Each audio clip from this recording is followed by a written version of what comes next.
Joseph Dossery has called for a boycott of the sudden increase in the cost of Caribbean Examination Council exams. Dossery says parents were informed 1 month and 1 week after they paid for the exam that there would be an additional charge.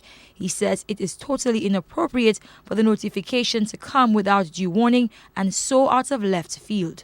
This is intolerable. This should never be tolerated. And to those parents who have not paid the extra amounts, I'm not saying to them don't pay the CXC fees. I'm saying the extra amounts, don't pay it, because it should not be paid.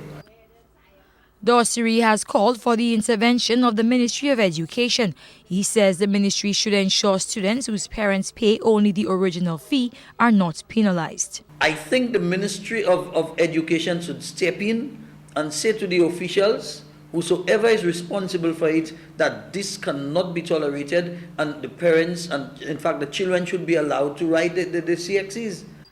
The Ministry of Education says, like parents, they received late notification of the price increase. Registrar of Examinations Philomena Alexander says the ministry was informed in October of the additional cost per subject. She says the increase has been attributed to a number of factors, including the rising cost of shipping.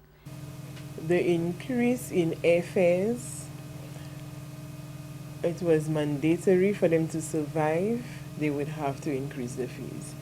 Because every year CXC has maybe about 5,000 markers who travel from one country to the next to mark those papers.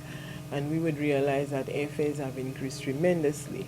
And in order to bear the burden of paying for those markers to travel to those marking centers, CXC found it necessary to increase the fees. Alexander is also quick to point out that only CXC benefits from the additional fees. The Ministry of Education does not benefit one bit from CXC fees. They send to us, they tell us how many fees per candidate. So there's a candidate entry fee, and every subject you pay an entry fee.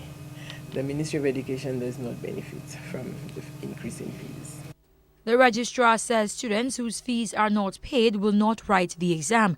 She says it has been 5 years since CXC raised the price of their fees. Carmi Joseph, HTS News, Channel 4.